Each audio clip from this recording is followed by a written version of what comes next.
Everybody's trying to shame us. The legislators. The press. Plenty of time here. Are you okay? I'm getting shot. Who are they aiming that at? Nice shooting at the photographer. At us, like directly at us. Directly. Why at are they us. doing that? Everybody's trying to shame us. He's a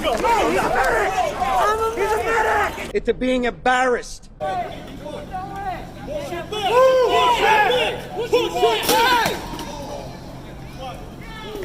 He is wicked! Well, you know what? This isn't stained. Inside! Get in your house now! Let's go! Light him up! Go inside now! Get in the house! It's still got a shine on it. These are cops right here, destroying everything! You're gonna take the materials of us trying to peacefully protest? You are aggressive! Stop treating us like animals and thugs.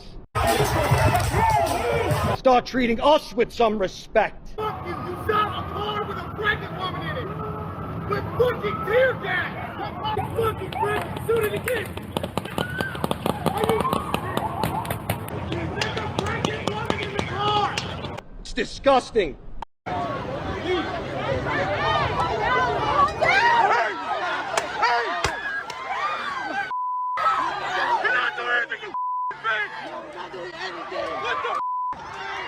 Trying to make us embarrassed of our profession. Don't resist! Don't resist! Don't resist! Don't resist, bro! I'm not! And that's all I have to say. It's the faithless logician, dropping what's been missing. Coming for the jugular, but not let me catch you slipping. No tool needed other than my mind to dissect these delusions and correct them in real time. The slayer of dogma and baseless assertions don't come with that weak shit or you'll soon need a surgeon. But it's too late for your argument. It's been torn and shred. There is no coming back. It is completely dead. All I need is my brain and my pen to use as I see fit to flay and or mend these inexcusable policies that are impossible to defend. All I need is my brain and my pen. No trust needed, just take a second and listen as I redirect and clear your clouded attention to focus on the facts, evidence, and testable predictions, painting a picture to help explain these insights, hypotheses, and suspect claims, giving you the tools needed to separate the truth from the false and the utterly inane. The marks are legion and too many to name, but they all love money, bathing in it with no shame, while the rest of us fight over their scraps, struggling just to maintain. They've never read a war that they would not fund, yet they treat citizens asking for healthcare as low-life scum. But we're done asking, so get ready, because here the we come.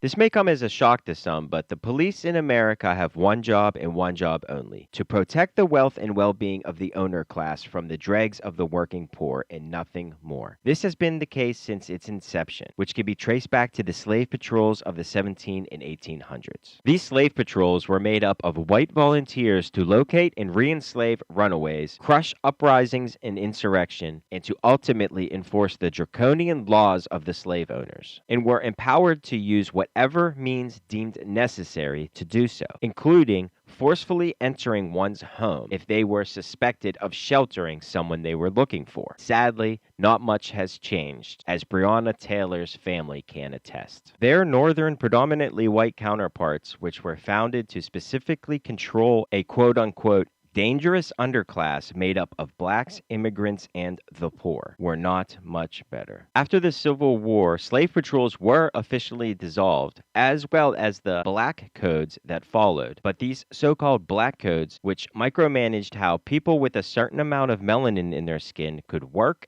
live, and travel, would go on to be the blueprint for the Jim Crow laws that terrorized black and brown communities for decades, for doing things as simple as drinking out of a water fountain and sitting at a lunch counter. Jim Crow laws that were brutally enforced by the police. The same police that refused to hold its white community members accountable for such things as murder and lynching. Lynchings that still occur today, as Ahmaud Arbery's family, as well as the families of Robert Fuller and a second unidentified black man that were recently found hanging from trees in Palmdale, California within 2 weeks of each other, can confirm. Lynchings that would have and still may go unpunished until the outcry and backlash becomes too much for the police and DA to ignore. The 60s may have seen the abolishment of Jim Crow laws, but the 70s would see the beginning of a new era of terror for the black community, known as the War on Drugs. As we learned from Richard Nixon's former domestic policy chief, the disastrous drug war was intensely designed to target the administration's political opponents, specifically black people in the anti-war movement. Or as Ehrlichman puts it, the Nixon campaign in 1968 and the Nixon White House after that had two enemies, the anti-war left and black people. You understand what I'm saying. We knew we couldn't make it illegal to be either against the war or black, but by getting the public to associate the hippies with marijuana and blacks with heroin, and then criminalizing both heavily, we could disrupt those communities. We could arrest their leaders, raid their homes, break up their meetings, and vilify them night after night on the evening news. Did we know we were lying about the drugs? Of course we did. This begins to explain why those with darker complexions are way more likely to be arrested and receive much harsher sentencing than their lighter-skinned counterparts, even though both groups use drugs at roughly the same rate. But the Nixon administration was only the beginning. For Ronald Reagan and every neoliberal president to follow would go on to exacerbate the problem by implementing mandatory minimum sentencing, 3 strikes and you're outlaws, and other oppressive policies specifically aimed at brown, black, and poor white communities, culminating with the infamous 94 crime bill, which of course was written by the current Democratic nominee, Joseph Shoot 'em in the leg Biden. As a result, America has become far and away the world's largest penal colony, locking people up at a higher rate than any other country in the world. Take that, Ruskies. As the drug war ramped up and raged out of control, white supremacists continued to infiltrate America's police force, as a 2006 internal FBI assessment warns. Only now they were getting better at blending in, at using what they termed ghost skins to better blend in with society, making it easier to advance their toxic bigotry, as this ex-white supremacist and law enforcement officer explains. This is from 60 Minutes. Here's a guy talking about white supremacists going into police work. Watch this. 30 years ago, we were skinheads. We wore swastikas and shaved heads, and you could identify us pretty easily. So we decided at that time to grow our hair out, to trade in our boots for suits, and we encouraged people to get jobs in law enforcement, to go to the military and get training, and to recruit there. Speaking of the military, they have been shipping their hand-me-downs to the police force for decades, thanks to the 1033 program, which has put billions of dollars worth of heavy-duty military-grade hardware into the hands of police, enabling them to terrorize small communities all over the country, using broken windows policing and asset forfeiture to siphon funds from the very people they're supposedly there to serve, forcing them to fund the very tools used to oppress them. Sidebar: asset forfeiture is the unconstitutional practice of stealing property and or assets of a presumed suspect without a warrant or justifying a cause, but merely on the assumption that the seized goods were to be used in criminal activity, putting the onus on the suspect to prove otherwise, which is literally asking someone to prove a negative, which is just asinine, not to mention ass backwards to the way our criminal justice system is supposed to function. This vulturistic practice robs more money from people than legitimate thieves, but I digress. Most of this equipment goes to SWAT teams or other tactical units, which indeed are necessary in some cities at certain times. But all too often, they're used to bash in the heads of peaceful protesters in the name of defending the assets and interests of the wealthy, as they did to the water protectors at Standing Rock. But if police departments don't use these toys often enough, they will lose them, which leads to stats like 62% of all SWAT deployments being for low-level drug offenses, with only 7% of deployments being for what SWAT was initially developed for. This also leads to police showing up to peaceful protests wearing riot gear and armed with tear gas, which is illegal under international law and is against the Geneva Convention, while brandishing arms loaded with 40mm so-called rubber bullets that are strong enough to easily break camera equipment, fracture faces, crack open skulls, and dislodge eyeballs from their sockets with ease, as these peaceful protesters, journalists, and innocent bystanders can verify. But Jay, how can you call these peaceful protests? They're burning everything down and looting their own neighborhoods, you may be asking. Well, from what I've been able to see, everything has been pretty peaceful up until the moment the cops decide to do what they do best, unnecessarily escalate the situation, usually by literally cracking skulls and using chemical weapons, though I have yet to see cops go after actual looters and provocateurs. Speaking of which, most people I have seen start shit seem to be separate from the protesters and predominantly white. Listen, don't spray stuff on here when they gonna blame black people for this and black people didn't do it. Suspicious white people that may or may not be cops and or supremacists. They all look mighty white to me. Only white people doing this fucking shit, man. With the two most blatant examples being the Umbrella Man, who on the second night of protest in Minneapolis smashed all the windows of the auto zone that would later go up in flames. The man who may or may not be Officer Jacob Peterson. Hey! Are you a fucking cop? And the woman dressed in black who started the fire at the Wendy's in Atlanta during the protest over the murder of Rashard Brooks, a man shot and killed in that same parking lot the night prior. Look at this white girl. Look at the white girl trying to set shit on fire. Look at the white girl trying to burn down the Wendy's. This wasn't us. Then there's the suspicious piles of bricks that have been conveniently strewn along the routes of the protest. Hey, where do them bricks go to? Where do them bricks go to? Where do them bricks go to? We gotta do better. Ain't no damn construction. Gotta do better. Ain't no damn construction around here. Despite there being no other signs of construction in the area. Some random ass bricks, bro. Ain't no construction. Ain't no construction, bro. Just some random ass bricks sitting here. Don't believe me? Here's a video of two cops trying to covertly and quickly unload a truck full of bricks before anyone notices. So close. What the fuck are those? Those look like bricks. What? Yeah, those are fucking bricks. What the fuck? But if you listen to the Republicans, this is all just the work of the dastardly, dreadful right-wing boogeyman, Antifa! Even though the DOJ could find no link whatsoever between the group and any crime committed at these protests. Though there was one Antifa page found promoting hate, but that turned out just to be white supremacists trying to start shit. Shocker, I know.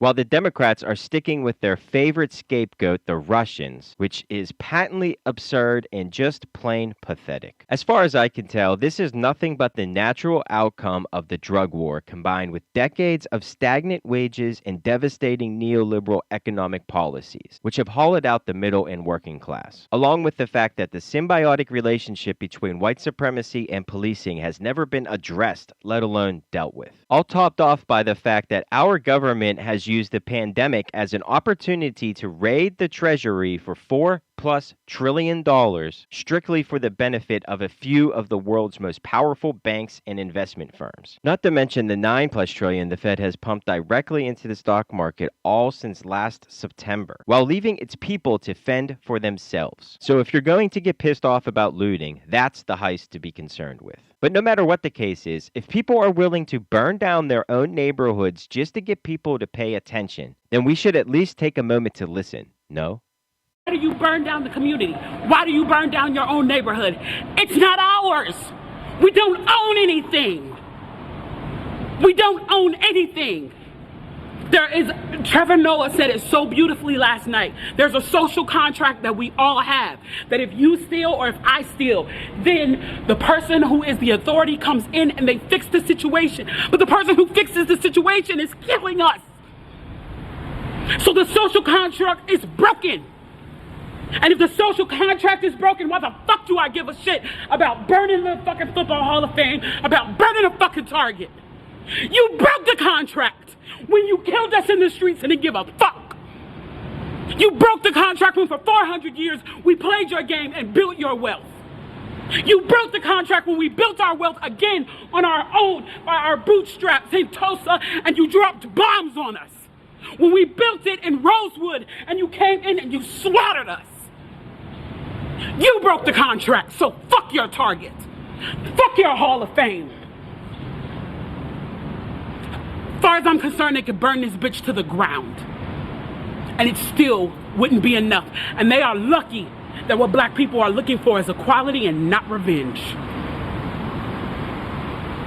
Though it's not just a policing problem, it's ultimately a neoliberal kleptocracy problem. It's the haves versus the have-nots. The ruling class purposefully prey on a certain portion of the populace's pre-existing prejudice and deprived indifference to keep us divided and fighting amongst ourselves. Also, they can run out the back door with as much wealth as they can while saddling the country and its people with insurmountable amounts of debt. Don't fall for it. Other poor people with no power or influence are not the problem. It's time to realize that and focus our rage and attention towards more fruitful endeavors, such as demanding criminal justice reform, banking reform, healthcare reform, a Green New Deal, and free and fair elections for a start. And as far as the statues go, they are not history. Germany does not need statues of Hitler to remember World War II, and we do not need statues of treasonous men that waged war against our country for their right to own other humans as property in order to remember the Civil War. But they are an everyday reminder to every black and brown and indigenous person in this country that we, as a nation, care much more about those fucking statues than taking care of the actual people living in this country. Please remember to like, subscribe, and share.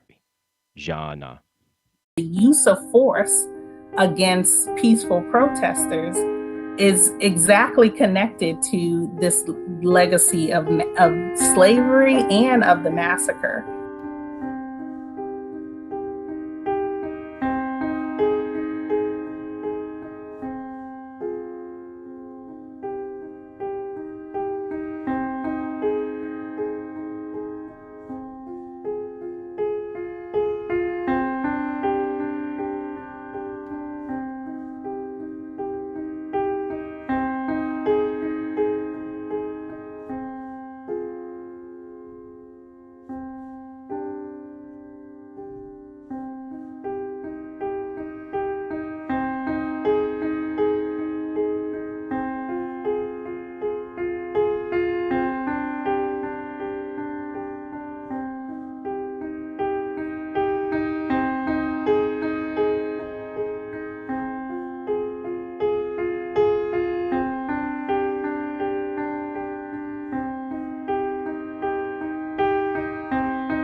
The first shot rings off, and it's a white casualty as he tried to disarm a black veteran. And then that's when the chaos broke out. And so over time through the night, shooting and killing through the morning, where the governor declared martial law and National Guard troops descend in addition to local law enforcement and began to take Black people out of their homes and round them up into internment camps. And that facilitated the destruction and burning of the Greenwood neighborhood.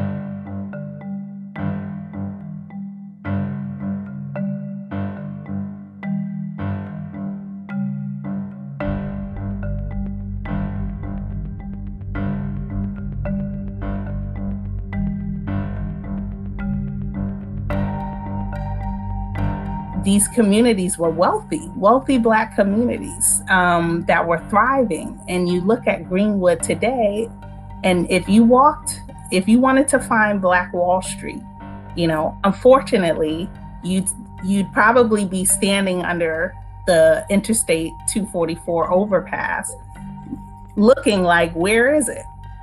Because it doesn't exist in the way that it did before.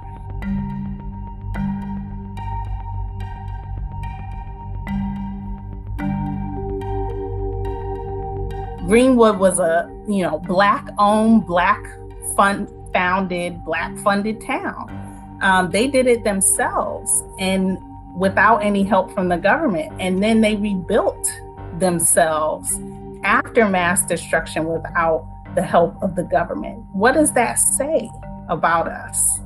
And when does the cutoff for oppression and injustice come in?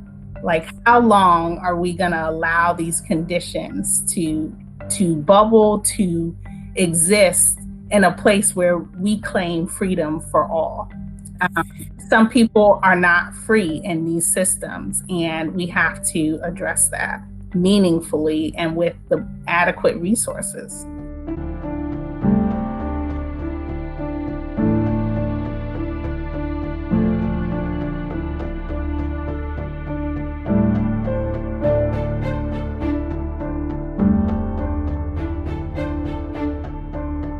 The Tulsa Race Massacre was not a riot. What we're seeing today are not riots. That is inappropriate language that doesn't characterize what's happening. These are rebellions and uprisings against a culture of white supremacy, against an oppressive police force, police state, and also these converging inequalities that Black people and poor people in particular cannot seem to escape. Slavery didn't end because someone was like, oh, we should stop, exploiting Black people. It ended because enslaved people raised up in rebellions against what was an oppressive and dehumanizing system.